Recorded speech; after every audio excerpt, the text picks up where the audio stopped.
I am led to draw your attention to the same miracle recorded in Matthew chapter 14.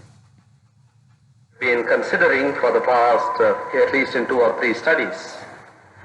గత ఇంచుమించు 3 పట్టణాల్లో మనం పఠిస్తున్నటువంటి అదే భాగం వైపుగా నేడు కూడా ధ్యానించాలని, ఆ ఉపమానం వైపుగా ధ్యానించాలని ప్రభు నడిపిస్తూ వచ్చాడు. మత్తయి సువార్త 14వ అధ్యాయం నుండి ఆ ఉపమానాన్ని మనం చూసుకుంటూ ఉన్నాం. I'll read first in English, then the brother would follow it in Telugu from chapter 14, verse 14 to verse 21. మత్తయి సువార్త 14వ అధ్యాయము 14వ వచనం నుండి 21వ వచనం వరకు. మొదట సహోదరుడు ఇంగ్లీష్ లో భాగం అంతా చదువుతాడు, తర్వాత తెలుగులో నేను చదువుతా. జాగ్రత్తగా మీ బైబిల్లో మీరు పరికించి చూడండి. 35 specific miracles are recorded in the 4 Gospels, and among them all, this particular miracle is a unique one. 4 సువార్తల్లో కలిపి చూస్తే మనం ఇంచుమించు 35 ఆశ్చర్యక్రియలు, సూచక కార్యాలు మరి పరిశుద్ధాత్మ ద్వారా 4 సువార్తల్లో లిఖించబడ్డాయి. అయితే వాటన్నిటిలో కూడా ఇది ఒక ప్రత్యేకమైనటువంటి అసమానమైనటువంటి సూచక క్రియగా మరి 4 సువార్తల్లోనూ ఉంది. At least on 2 counts we can say this is a unique miracle. కనీసము 2 సంగతులను బట్టి ఇది అసమానమైన సూచక క్రియ అని మనం చెప్పాలి. Firstly, మొదటిది, this is the only miracle recorded in all the 4 Gospels. 4 సువార్తలలో కూడా మరి 4 పర్యాయాలు కూడా రాయబడిన ఏకైక సూచక క్రియ ఇది. While the Holy Spirit has not recorded several miracles, not even once, is it not a wonder that he should choose to record this not once but 4 times? దేవుని యొక్క పరిశుద్ధాత్ముడు యేసుక్రీస్తు అనేక సూచక్రియలు చేసినప్పటికీ కూడా వేరే సూచక్రియలు కనీసం ఒక్కసారి కూడా ఈ సువార్తల్లో రాయలేదు. అలాంటప్పుడు ఈ ఒక్క సూచక్రియ 4 సార్లు రాయటమైనటువంటిది ఆశ్చర్యం గొలిపే సంగతి కదా. Secondly, రెండవది, this is the only miracle which is performed before the largest number of people. రెండవదిగా మనం చూస్తే అత్యధిక జన సమూహం ఎదుట జరిగించబడిన సూచక క్రియ ఇది. And through this miracle, the Lord is trying to teach us several important principles in relation to feeding the multitude. ఈ సూచక క్రియ ద్వారా జన సమూహాన్ని పోషించే విషయంలో అనేకమైనటువంటి సంగతులు ప్రభువు మనకు నేర్పిస్తూ ఉన్నారు. As Christians, we are all called to minister unto the Lord. క్రైస్తవులుగా, దేవుని పిల్లలుగా మనలో ప్రతి ఒక్కరూ కూడా ప్రభువుకి పరిచర్య చేయాలి అనే బాధ్యత మనకుంది. Every born again, regenerate, redeemed Christian is a servant of the head of the body, Lord Jesus Christ. తిరిగి జన్మించినటువంటి పునర్జన్మ అనుభవంలోకి వచ్చినటువంటి ప్రతి విశ్వాసి కూడా ప్రభువైన యేసుక్రీస్తు వారికి అంటే శిరస్సునకు ఆయనకు దాసుడుగా లేకపోతే ఆయన సేవ చేసే వ్యక్తిగా తానున్నాడు. A part of that ministry is to feed those who are hungry, spiritually hungry and thirsty around us.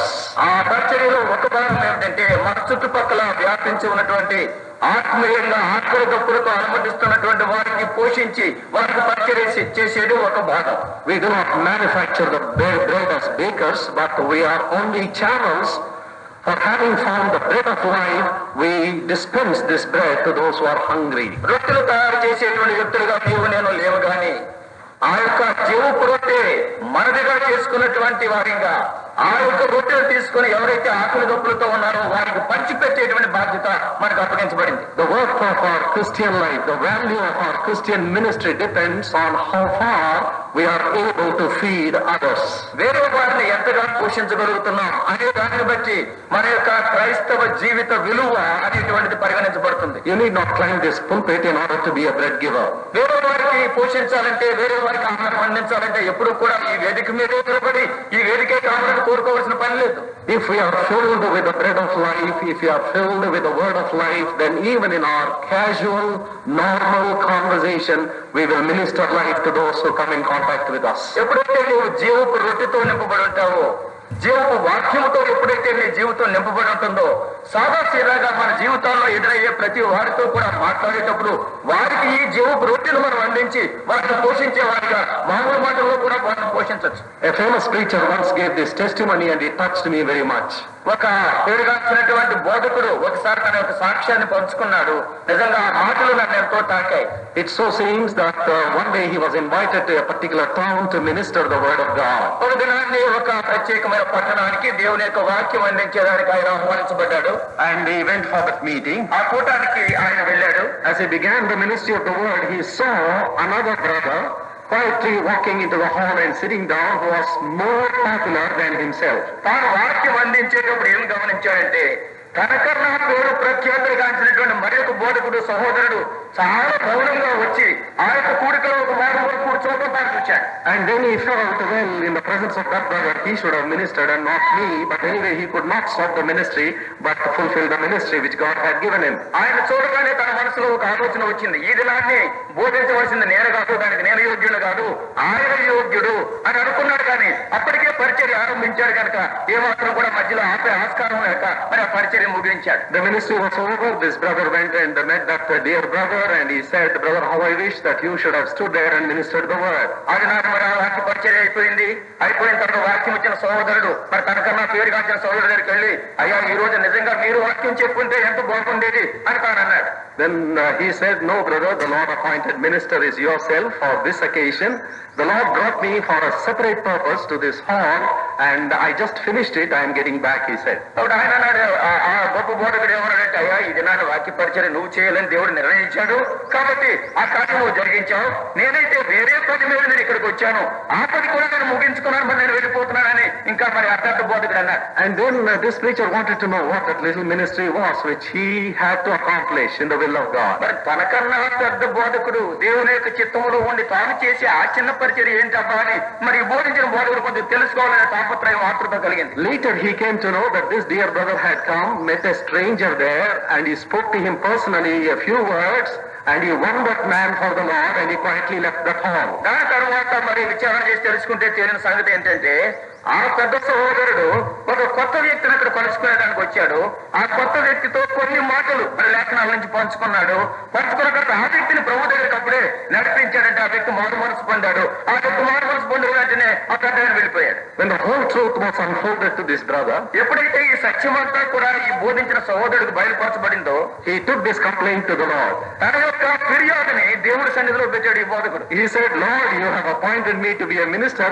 When you trusted me with that whole crowd, could you not trust me with that one person? అప్పుడు వెంటనే ఈ బోధకుడు ఇక్కడ బోధించిన వ్యక్తి దేవుడి దగ్గర చేసిన ఫిర్యాదు ఏంటంటే, దేవా ఈ పెద్ద జన సమూహానికి ఈ రోజున బోధించాలని నన్ను నియమించావే, మరి ఆ ఒక్క సహోదరుడు కూడా నేను బోధించలేకుండా ఉన్నానా, మరి ఆయన తప్పించుకోగలిగాడయ్యా, మరి అంత బోధకుడు కదా అని చెప్పేసి అక్కడ దేవుని దగ్గర ఫిర్యాదు చేశాడు. And the Lord said, no, I could not trust you. That is why I brought him all the way to minister to him and take him back. కాబట్టి వెంటనే దేవుడు అన్నాడు కదా, నీ మీద నాకు అంత నమ్మకం లేదు కాబట్టి ఆ సహోదరుడు తీసుకొచ్చి ఆ వ్యక్తి యొక్క అక్కడ తీర్చేదానికి వాడుకుని ఆయన తీసుకుపోయాను, నువ్వు దానికి సమర్థుడు కాదులే అన్నట్టుగా దేవుడు అన్నాడు. Never despise the little word that you speak in the name of the Lord. God could accomplish a greater work through you as you minister one to another.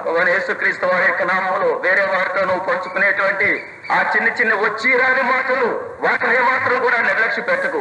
వాటి ద్వారా అనేకులు చేయలేనటువంటి గొప్ప కార్యాన్ని దేవుడు ఆ కడిపుడి మాటల ద్వారానే దేవుడు జరిగిస్తాడు. Where Elisha could not convince a Naaman, a servant can convince a Naaman. Elisha వంటి గొప్ప ప్రవక్త నయమాను ఒప్పించలేకపోయాడు, ఇంటిలో ఉండే పని పిల్ల నయమాను ఒప్పించగలిగింది. God has a great ministry for you. నీ కొరకై దేవుడు గొప్ప పరిచర్య దాచి ఉంచాడు. We are all called to be ministers of the word and the dispensers of the bread. మనమందరం కూడా దేవుని యొక్క మరి వాక్యం అందించే వారిగా, రొట్టెను పంచేవారి ఆ పిలుపు మనలో ప్రతి ఒక్కరికి ఉంది.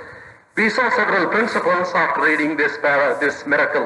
ఈ యొక్క సూచక క్రియ గురించి చదివిన తర్వాత అనేకమైనటువంటి నియమాలు మనం చూస్తూ వచ్చాం గతంలో. Firstly, we saw that every obstacle that appears to us is actually an opportunity for the Lord to display His power. మొట్టమొదటిగా మనం చూస్తే మనకు మరి దృశ్యమైన నేత్రానికి కనబడేటువంటి ప్రతి అడ్డంకి కూడా దేవుని యొక్క శక్తిని బయలువెడజేసేటువంటి అవకాశం అది అని గుర్తుంచుకోవాలి. When you come across any obstacle or difficulty, turn it over to the Lord and say, Lord, display your power in this situation. నీ జీవితంలో ఆ పరిస్థితిలో ఏదైనా అడ్డంకి కానీ ఆటంకం కానీ నీకు ఎదురైతే వెంటనే దేవుని వైపు తిరుగు. అయ్యా ఈ అడ్డంకి ద్వారా నీ యొక్క శక్తిని బయలుపరుచు అని ఆయన వేడుకో. But unfortunately, even the trained disciple in unison, they said, send away the multitude, get rid of the problem, you escape from this situation. బహుగా తరబేదు పొందినటువంటి ఆ శిష్యులందరూ కలిసి ఏకకంఠంతో అన్నారు, ఎందుకయ్యా ఈ సమస్య, జనసమూహాన్ని పంపించే వాళ్ళు కొనుక్కుంటారులే వాళ్ళు తినేదానికి, కాబట్టి సమస్య నుంచి బయటపడాలని మరి ఇంత గొప్ప శిష్యులు అందరూ ఏకకంఠంతో చెప్పారు. Secondly, రెండవది, every difficulty God allows to prove us and to improve us. దేవుడు మన జీవితాల్లో అనుమతించే ప్రతి కష్టం కూడా మన విశ్వాసాన్ని రుజువు చేసేదానికి, దాన్ని ఇంకా మరింత వర్ధన చేసేదానికి. We are all spiritual stalwarts and giants, still trouble comes to us. ఆత్మీయంగా మనకి ఏదైనా ఆటంకము, కష్టం వచ్చేంత వరకు కూడా ప్రతి వారు కూడా ఆత్మీయంగా బహు దురంధులని, లేకపోతే అసాధ్యమే. కష్టం వస్తే మాత్రం రంగు బయటకు వస్తుంది. If thou faint in the day of adversity, thy strength is small. శ్రమ దినమున నీవు కృంగిన ఎడన నీవు చేతగాని వాడవగుదువు. Thirdly, మూడోది, money is a good tool in the ministry of the Lord, but never the prime factor that decides the work of the Lord. దేవుని యొక్క పరిచర్యలో ధనం అనేటువంటిది మంచి సాధనమే గాని దేవుని పనిని, దాని ఆ విధానాన్ని నిర్ణయించేటువంటి గొప్ప సంగతి మాత్రం ధనము కానే కాదు. Fourthly, నాలుగోది, God never monopolizes the work. When he wants to do something in the world, he always wants you and me to be his co-workers. దేవుడు ఎప్పుడూ కూడా ఏ పని చేయాలన్నా తాను ఒక్కడే ఒంటిగా చేసేయాలని చెప్పేసి ఎప్పుడూ కోరడు. ఆయన ఈ లోకంలో ఏ కార్యం జరిగించాలన్నా నా కుమారులారా కుమార్తెలారా రండి మనం అందరం కలిసి చేద్దాం అంటాడు. He wants to share the glory with us, share the responsibility with us. ఆయన తన యొక్క మహిమను, ఈ బాధ్యతను నీతోనూ నాతోనూ పంచుకోవాలని తాపత్రయపడే దేవుడు. How different is man who likes to monopolize the work so that he can get all the glory అయితే himself. మానవుని యొక్క నైజం పరిపూర్ణంగా వేరేగా ఉంటుంది. కార్యం అంతా నేనే చేయాలి, వేరంతా నాకే రావాలి అనేటువంటి వైఖరిలో మానవుడు ఉంటూ ఉంటాడు. In this story, he uses Andrew the disciple, the little unnamed boy, to feed so many people. అనేక మందిని పోషించేదానికి మనం చూసుకున్న ఈ సూచక్రియలో శిష్యుడైన ఆంద్రేయ అని దేవుడు వాడుకుంటున్నాడు. మరి ఆ పేరు రాయబడలేదు, ఆ చిన్న పిల్లవాడు తనను కూడా దేవుడు వాడుకుంటున్నాడు. Fifthly, ఐదవది, the tools that God wants to use us are often with us and within us and around us, but largely neglected and despised by us. అనేక సార్లు దేవుడు వాడుకోవాలి అని ఆశపడే సాధనాలు అన్ని కూడా మనతో ఉంటాయి, మనలో ఉంటాయి, మన చుట్టూ ఉంటాయి. కానీ ఎప్పుడూ వాటిని మనం పరిగణించడం, నిర్లక్ష్య పెడుతూ ఉంటాం. కానీ ఆ సాధనాలన్నీ మన చుట్టే ఉంటాయి. The widow never knew the value of the pot of oil till she met Elisha. ఎలీషాను కలుసుకునేంత వరకు తన కుండలో బుడ్డిలో ఉండేటువంటి ఆ కొంచెం నూనె యొక్క విలువెంతో ఆ విధవరానికి తెలియలేదు. David knew the value of a small pebble stone because he knew his God. తన దేవుడు ఎవరో తాను ఎరుగును, దాన్ని ఎరుగును. ఆ కారణాన్ని బట్టి తన చేతిలో ఉండేటువంటి ఆ చిన్న గులకరాయి యొక్క విలువేంటో తను గుర్తించాడు. Moses never knew the value of the rod in his hand till God Jehovah spoke to him. యెహోవా దేవుడు తనతో మాట్లాడేంత వరకు కూడా తన చేతిలో ఉండేటువంటి ఆ కర్ర, ఆ విలువేంటో మోషేకి అర్థం కాలేదు. It was a dead stick that helped him to shepherd the sheep and nothing more. ఎంతకాలం చూస్తాడు, ఏదో ఎండిపోయిన కర్ర ముక్క. ఇంతకే ఎందుకు ఉపయోగపడిందంటే ఆ గొర్రెలు మేపేదానికి పనికి వచ్చింది అంతే.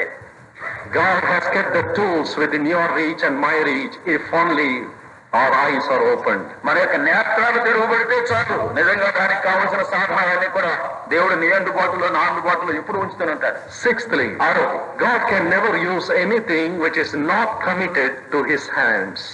ఏదైతే తన చేతికి అప్పగించబడదో అటువంటి సంగతులు ఎప్పుడు కూడా దేవుడు వాడుకోడు. అప్పగించబడిన సంగతులే వాడుకుంటాడు. God does not want partnership of us, but he wants ownership of us. ఏదో మనము ఆయనకి కొంత ఇచ్చి మనం కొంత ఉంచుకొని ఇటువంటి భాగస్వామ్యాన్ని దేవుడు కోరుకోవడం లేదు. కానీ పరిపూర్ణంగా ఆయన నాకు యజమానుడు, ఆయన చేతుల్లో పెడతాను, ఈ స్థితి కావాలని దేవుడు కోరుతాడు. Our little will always be little in our hands. The moment it passes into his hands, our little becomes suddenly much. మనకుండేటువంటి ఆ కొంచెమైన సంగతి మన చేతుల్లో ఉన్నంత కాలం కూడా అల్పమైన, స్వల్పమైన, కొంచెమైన సంగతిగానే ఉంటుంది. కానీ ఆయన చేతుల్లోకి ఎప్పుడైతే అందించామో అది విస్తారమైన సంగతిగా, బలీయమైన సంగతిగా మారుతుంది. Whatever little you have, whatever little we have, the moment it goes into the master's hands, you find a sudden multiplication. నీకు నాకు ఉండేది కొంచెమే కావచ్చు, కానీ యజమానుడి చేతులకు వెళ్ళగానే అది అభివృద్ధి చెంది విస్తరిల్లుతుంది. Seventhly, God is always organized. He never does anything in a haphazard way. దేవుడు ఎప్పుడూ కూడా ఏ కార్యం కూడా చిందరవందరగా చేయడు, గందరగోళంగా చేయడు. ఏదైనా చేసేదంటే క్రమమైన రీతిలో చక్కటి వరుస క్రమంగా చేస్తాడు. Divine glory is always a sequel to divine order. Where the divine order is floated, divine glory will not come. దైవిక దేవుని యొక్క మహిమ ఎప్పుడు కూడా దైవికమైన క్రమం పాటించబడిన తర్వాతే వస్తుంది.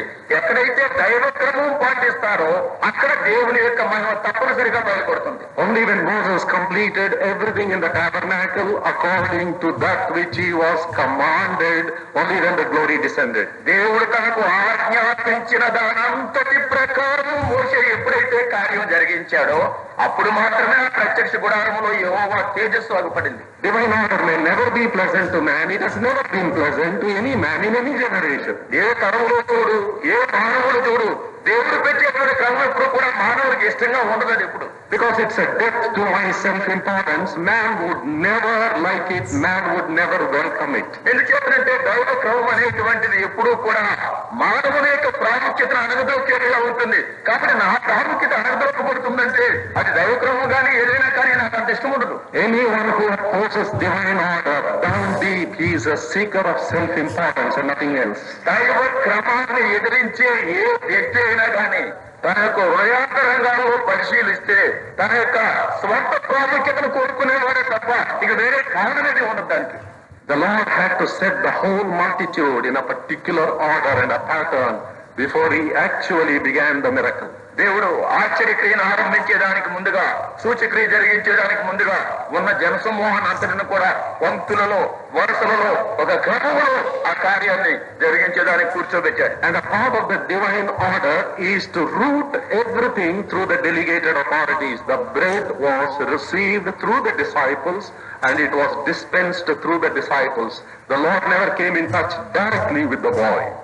ఆ దైవక్రమం ఎప్పుడు చూసినా కానీ దేవుడు ఏర్పాటు చేసినటువంటి అధికారము ద్వారానే సంగతులు వ్యక్తులను చేరుకుంటాయి తప్ప దేవుడు నేరుగా వాటిని అందజేయడు.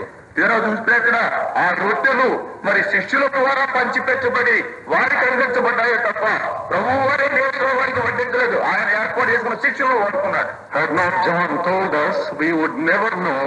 Probably the whole multitude never knew that the key person, one of the key persons in that miracle was that little boy. యోహాను మరి మన బయలుపరిచాడు కనుక తెలిసింది తప్ప లేకపోతే మరి ఆ గొప్ప ఆ సూచక్రియ జరిగే దాంట్లో ఒక ప్రాముఖ్యమైన వ్యక్తి ఆ చిన్నపిల్లవాడు అనేటువంటి సంగతి మనకు తెలిసి ఉండకపోను. We have repeated these principles and we also see something about Andrew. We also saw something about the little boy. ఈ నియమాలు పదే పదే మరి గత వారాల్లో మనం చెప్పుకున్నాం. అంతేకాదు ఆంధ్రయ గురించి కూడా కొంత రీతిలో ధ్యానించాము. చిన్నపిల్లవాడి గురించి కూడా కొంత ధ్యానిస్తూ వచ్చాం. In the next few minutes I want to focus upon the Lord himself as to what he did with the bread and the fishes. అక్కడ ఉండేటువంటి ఆ రొట్టెలతోనూ చేపలతోనూ ప్రభు తానే ఏమి చేశాడో కొన్ని విషయాలు మనం ధ్యానిద్దాం. Verse 19. 19వ వచనం. Matthew 14. 19. He commanded the multitude to sit down on the grass, took the 5 loaves and the 2 fishes, and looking up to heaven, he blessed, he brake, gave the loaves to the disciples and the disciples to the multitude. పచ్చిక మీద కూర్చుండుడనే జనులకు ఆజ్ఞాపించి ఆ 5 రొట్టెలను 2 చేపలను పట్టుకొని ఆకాశం వైపు కన్నులెత్తి ఆశీర్వదించి ఆ రొట్టెలు విరిచి శిష్యులకు ఇచ్చెను. శిష్యులు జనులకు వడ్డించిరి. 4 simple verbs: he took, he blessed, he brake, he gave. 4 సామాన్యమైనటువంటి మాటలు. ఆ 2 తీసుకున్నాడు, ఆయన వాటిని పట్టుకున్నాడు. 2వదిగా వాటిని ఆశీర్వదించాడు. 3వదిగా వాటిని విరిచాడు. 4వదిగా శిష్యులకి ఇచ్చాడు. Probably we like number 1, 2 and 4 and not the third thing in this whole process. ఈ 4 పదాలను మనం జాగ్రత్తగా చూస్తే మొదటి పదం మనకి ఇష్టమే, 2వది ఇష్టమే, ఆఖరిది కూడా ఇష్టమే, 3వది అంత ఇష్టం ఉండదు. The first one is he took, we praise the Lord. What we give, he is receiving, we praise the Lord for that. మొట్టమొదటిగా మరి ఆ సంగతులు, ఆ రొట్టెలు చేపలు ఆయన తీసుకున్నాడు. మరి దేవుడు మనం ఏదైనా ఇస్తే ఆయన తీసుకున్నాడంటే మనకు మహా సంతోషం. Secondly, he blessed it. Oh, still more wonderful. 2వదిగా ఆయన ఆశీర్వదించాడంటే ఇంకా ఉప్పు తప్పిపోయిపోతాం. Then the final one, we immediately want to happen. He gave it away. He multiplied and gave it away. 4వది మరి వెంటనే జరగాలని మనం కోరుకుంటాం. ఆయన అందరికీ వడ్డించాడు, లేకపోతే అందరికీ ఆ శిక్షల చేతికి ఇచ్చాడు వడ్డించమని. వెంటనే అందరూ కూడా చూచారు అది. But the important link there was he break it. అయితే ప్రాముఖ్యమైనటువంటి ఆ గొలుసు అక్కడ మనం చూస్తే దానిని విరిచాడు. అది 3వది. The principle of the cross runs through the Bible wherever we find God working and blessing people. దేవుడు ఎక్కడైతే పనిచేస్తూ వచ్చాడో, ఎక్కడైతే ప్రజలను ఆశీర్వదిస్తూ వచ్చాడో, బైబిల్లో ఆదిని చేత వరకు ఎక్కడైనా చూడు ఆ శిలువ నియమం అనేటువంటిది పనిచేయటం నువ్వు చూస్తావు. Remember, the greatest blessing The world, namely salvation, came through the greatest breaking in the world, namely the cross. ఈ లోకానికి అన్నిటికన్నా అత్యున్నతమైనటువంటి ఆశీర్వాదము రక్షణ అనేటువంటిది ఏ రీతిగా లభ్యమైందంటే మరి ఆ కలువరి శిలువపై ఆ విరుగ కొట్టబడడం ద్వారానే రక్షణ అనేటువంటిది మనకు లభ్యమైంది. One great saint writes, after a life of suffering, he writes like that. ఒక గొప్ప దైవజనుడు జీవితం అంతా ఎన్నో హింసలు గుండా వెళ్ళి మరి చివరిలో ఈ రీతిగా రాస్తాడు. He who bleeds most blesses most.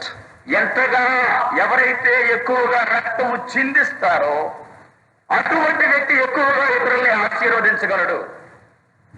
It's a very hard principle to accept. మనం అంగీకరించేదానికి మరి చాలా కఠినంగా ఉండేటువంటి నియమం ఇది.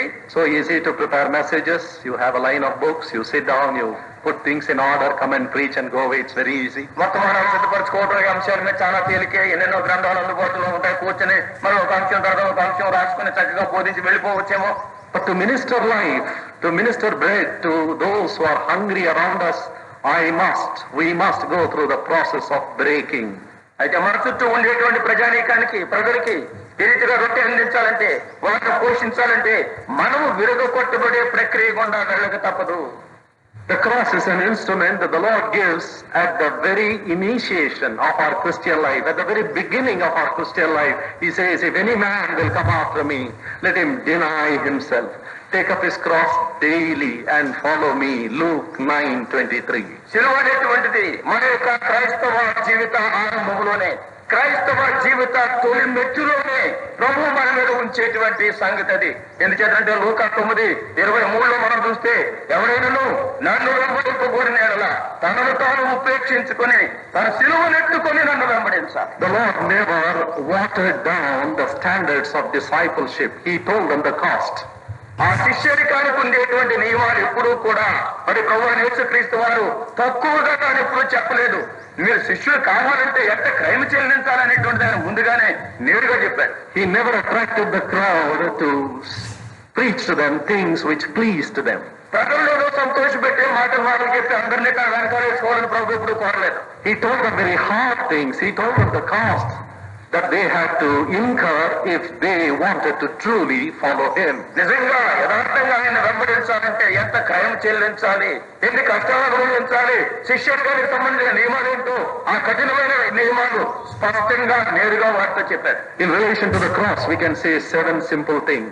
శిలువ మాటకు వస్తే కనీసం 7 సామాన్యమైన సంగతులు మనం చూడొచ్చు. Firstly, మొదటిది, it is a daily exercise. It's not a weekly exercise or an exercise where you wish to do when you like or when I like. శిలువ అనేటువంటిది అనుదిన అభ్యాసం. అది ఏదో వారానికి ఒకసారనో లేక నాకు ఇష్టం వచ్చినప్పుడు శిలువ మోస్తాను, కష్టం వచ్చినప్పుడు వదిలేస్తాను అనేది ఆ రీతిగా కాదు, అనుదిన అభ్యాసం అది. Probably because of this, Paul had to say to the Corinthians, 1 Corinthians 15:31, I die daily. బహుశా ఈ కారణాన్ని బట్టే కావచ్చు అపోస్తలుడైన పౌలు కొరింథీయులకు రాస్తూ 1 కొరింథీ 15:31 నేను దినదినము చనిపోవచ్చున్నాను అంటాడు. Cross is the situation that God arranges in our life, which is often so unpleasant, to break our plans, to break my plan and my self-will. శిలువ అంటే ఏంటంటే అనేక పర్యాయాలు దేవుడు నా స్వంత చిత్తాన్ని, స్వంత ప్రణాళికల్ని విరగొట్టేదానికి, వాటిని వమ్ము చేసేదానికి నా జీవితంలో అనేకమైన వ్యతిరేక్తమైన పరిస్థితులను అనుమతిస్తాడు. అదే శిలువగా మనం పరిగణించవచ్చు. Secondly, రెండవది, cross makes us lonely people. శిలువ అనేటువంటిది నిన్ను ఒంటరి వాణిగా చేస్తుంది. No one who carries a cross can carry it in a company. శిలువ మోసేవాడు ఎవరూ కూడా ఏదో జనసమూహంతో నలుగురితో కలిసి మోయడది. The moment you take up the cross, the society begins to run away from you and hate you. ఏ క్షణాన్నైతే నువ్వు శిలువ మోయట ఆరంభిస్తావో నీ చుట్టూ ఉండేటువంటి సమాజం నీ నుంచి దూరం అయిపోతుంది, అంతేగాని నిన్ను ద్వేషించడం ఆరంభిస్తుంది. Nobody who carries a cross in Palestine would ever find a friend coming forward and greeting him. No one would like to associate with a man who is carrying a cross. పాలస్తీనా ఆ దేశంలో ఏ వ్యక్తి అయినా శిలువ మోస్తున్నాడంటే ఇతరులు ఎవరో వచ్చి ఆ వ్యక్తిని ఏదో అభివందనం తెలియజేసేదానికి గాని అయ్యా నేను నీ స్నేహితుడిని అని ఆ సిలువ మోసేవాడితో చెప్పేదాన్ని గాని ఎవరూ ముందుకు రారు. Often our faith and commitment and integrity makes us lonely people. అనేక సార్లు మన యొక్క ప్రతిష్టత, మన యొక్క యథార్థత, మన యొక్క నిజ స్థితి మనల్ని ఒంటరి వాడిగా మారుస్తాయి. Even your own close friends try to desert you because of the stand you have taken. నీవు తీసుకున్నటువంటి ఆ మాటను బట్టి, ఏ మాట మీద అయితే నిలబడాలని నువ్వు కోరుకున్నావో ఆ మాటను బట్టి నీ ప్రాణ స్నేహితులే కొన్ని స్వాతంత్రాన్ని విడిచిపెడతారు. But remember John 8:29, అయితే యోహాను సువార్త 8:29 గుర్తుంచుకో. where the Lord says, అంటాడు కదా, John's Gospel, యోహాను సువార్త chapter 8, 20వ అధ్యాయం verse 29. 29వ వచనం. He that sent me is with me. The Father hath not left me alone, for I do always those things that please him. నన్ను పంపిన వాడు నాకు తోడై ఉన్నాడు. ఆయనకి ఇష్టమైన కార్యము నేను ఎల్లప్పుడూ చేయదును కనుక ఆయన నన్ను ఒంటరిగా విడిచిపెట్టలేదని చెప్పాను. The Lord knew very soon all the disciples, they are going to desert him. అతి త్వరలో శిష్యులందరూ కూడా తనను విడిచి వెళ్లిపోతారని ప్రభువుకు ముందే తెలుసు. He counted the cost for being our Savior to become a loner. తాను మన రక్షకుడుగా మారడానికి ఒంటరి వాడిగా ఉండాలంటే ఎంత క్రయం చెల్లించాలో ముందుగా ఆయన లెక్కగట్టినాడు. But remember that loner attracts the greatest multitude today behind him. ఆ దినాన్ని ఆయన ఒంటరిగానే, నేటి దినాన్ని మనం చూస్తే అందరికన్నా ఎక్కువ మంది తన వైపు ఆకర్షించుకున్న వ్యక్తి ఆ ఒంటరి వాడు. That's a part of the price that we pay for being Christians, for being committed to the truth. క్రైస్తవులుగా ఉండేదానికి, సత్యానికి మనం ప్రతిష్ఠించుకున్నట్టు కూడా మనం చెల్లించవలసిన క్రయం ఇది. Judah, యూదా గోత్ర సింహాన్ని మనం వెంబడిస్తున్నాం, ఆయన అడుగుజాడల్లో వెళ్తున్నాం. the righteous are bold as a lion. నీతిమంతులు సింహము వలె ధైర్యముగా ఉండురు. Are you lonely today? Don't be discouraged. Rejoice because you are a lion. ఈ దినాన్ని అయ్యో నేను ఒంటరిగా అయిపోయానే చింతలో నువ్వు ఉన్నావా? నిరుత్సాహపడకు, నువ్వు సింహానివి. Be bold for the Lord. ప్రభువు కొరకై ధైర్యం వహించు. Thirdly, మూడోది, the cross has only one work. It empties a man of everything. శిలువకు ఉండేటువంటి పని ఒక్కటే, వ్యక్తిని రిక్తుడుగా చేస్తుంది. పరిపూర్ణంగా తనకుండే శక్తి సమస్తం కూడా తీసివేస్తుంది. It empties him of his strength. తన యొక్క శక్తి నుంచి తనని ఖాళీ చేస్తుంది. It empties him of his life. తన యొక్క ప్రాణం కూడా కసేపు తీసేస్తుంది. It empties him of all his reputation. తనకుండే పేరు ప్రఖ్యాతులు కూడా పోతాయి. No man or no woman who ever, we do not know whether any woman was crucified geographically, but we know every man who was crucified, never anyone who embraced the cross ever came back alive.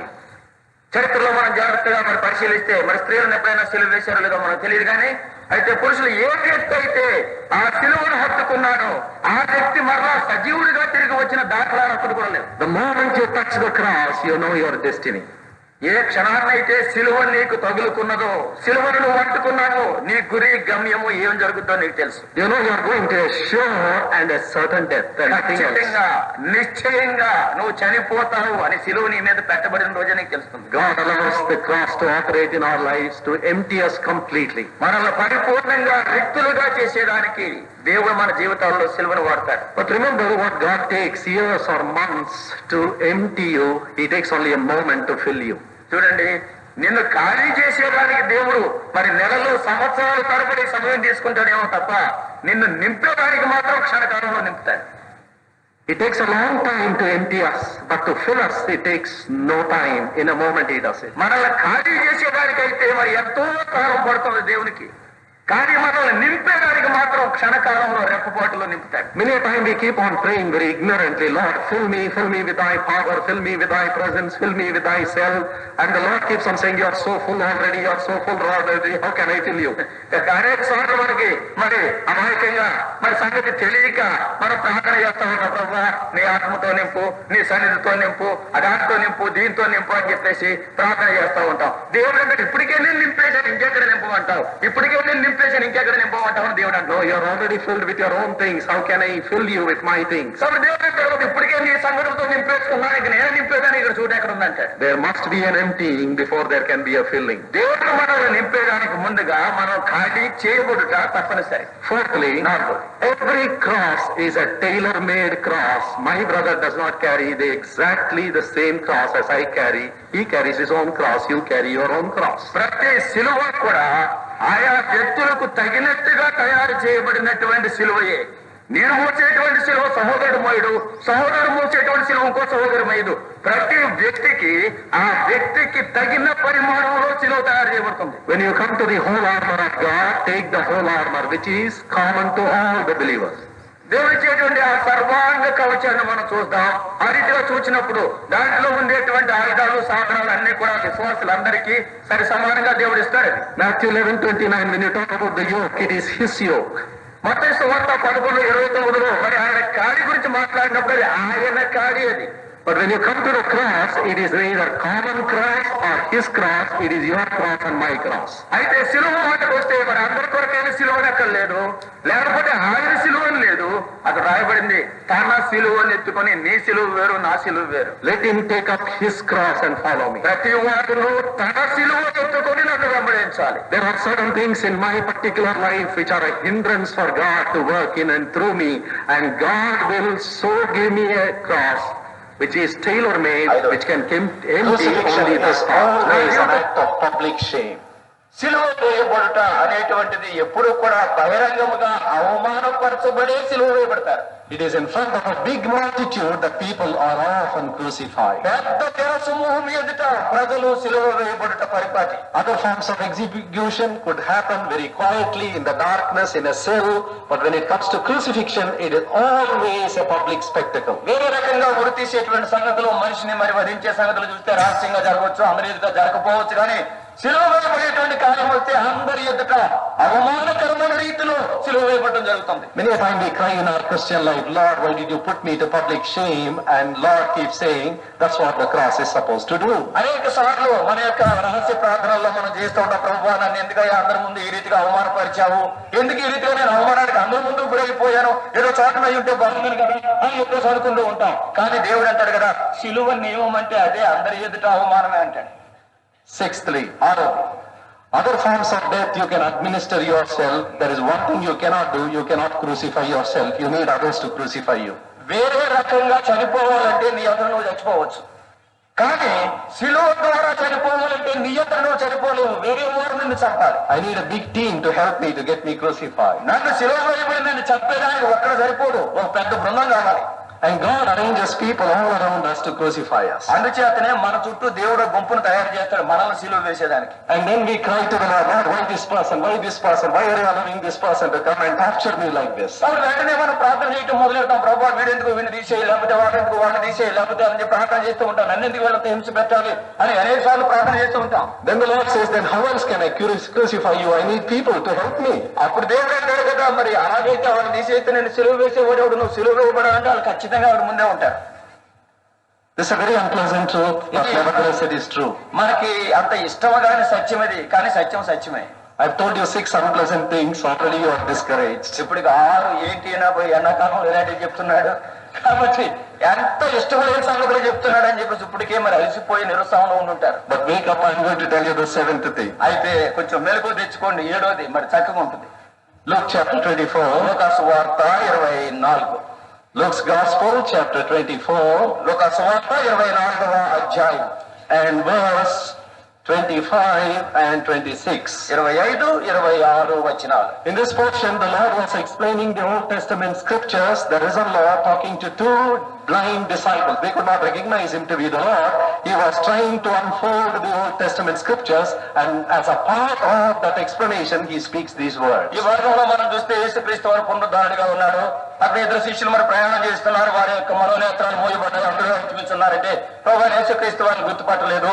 ఆ కారణాన్ని బట్టి పాత నిబంధనలో ఉండేటువంటి ప్రవక్తల సంగతులు, లేకపోతే ఆ మోషే సంగతులు ఇవన్నీ కూడా వివరిస్తూ ఆయన వస్తూ ఉన్నాడు. కాబట్టి దానిలో భాగంగా ఆయన పలికినటువంటి మాటలు ఇప్పుడు మనం 25, 26 వచనాల్లో చూడొచ్చు. Then he said unto them, O fools, and slow of heart to believe all that the prophets have spoken, ought not Christ to have suffered these things and to enter into his glory?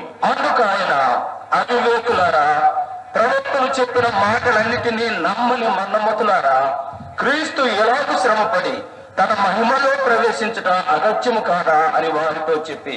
Here our disciples were very, very sad when they thought about the cross. ఆ సెలవు గురించి మరి తలంపులోనికి వచ్చినప్పుడు ఆ శిష్యులు మరి చాలా విచారంలో, దుఃఖంలో ఉన్నారు. The Lord was actually very angry with them. ప్రభు చూస్తే నిజంగా వారి మీద ఎంత కోపన్నట్టుగా చూడొచ్చు. Then he was asking a question. వారిని ఒక ప్రశ్న వస్తున్నాడు. Ought not Christ to have suffered these things and to enter into his glory? క్రీస్తు ఎలాగో శ్రమపడి తన మహిమలో ప్రవేశించట అగత్యము కాదా అని ప్రశ్నిస్తున్నాడు. Peter later caught up this great principle. తర్వాత పేతురు ఈ గొప్ప నియమాన్ని గట్టిగా పట్టుకున్నాడు. First Peter, మొదటి పేతురు chapter 1, మొదటి అధ్యాయము verse 11. 11. Searching what manner of time the Spirit of Christ which was in them did signify, when it testified beforehand the sufferings of Christ and the glory that should follow. ఎవరో కలిసి చూడండి మధ్యలో, తమ యందున్న క్రీస్తు ఆత్మ క్రీస్తు విషయమైన శ్రమలను గూర్చియు వాటి తరువాత కలుగబోవు మహిమలను గూర్చియు ముందుగా సాక్ష్యం ఇచ్చినప్పుడు ఆత్మ ఏ కాలంలో ఎట్టి కాలంలో సూచించు వచ్చిన దాన్ని విచారించి పరిశోధించి. Peter was referring to the Old Testament prophets and what they spoke about Christ, and then he was linking these two things. Now I understand. The sufferings of Christ lead him to the glory of Christ. పాఠ్యపంలో ప్రవక్తలు చెప్పినటువంటి మాటలు క్రీస్తు వారి గురించి ఈ సంగతులన్నీ కూడా పేతురు జాగ్రత్తగా పరికిస్తున్నాడు. తర్వాత ఈ సంగతి కూడా జత చేసి ఇప్పుడు నాకు అర్థమైంది అంటాడు. ఏమని అర్థమైంది? క్రీస్తు ఎంతగా శ్రమపడ్డాడంటే తర్వాత తొలగబోయేటువంటి మహిమ అనేటువంటిది ఉంది. Chapter 5 verse 1. 5వ అధ్యాయము మొదటి పేతురు మొదటి వచనం. He is writing to the elders in the assembly. The elders which are among you, I exhort, who am also an elder and a witness of the sufferings of Christ and also a partaker of the glory that shall be revealed. సంఘంలో ఉండేటువంటి పెద్దలకి ఆయన రాస్తున్న మాటలు ఇవి.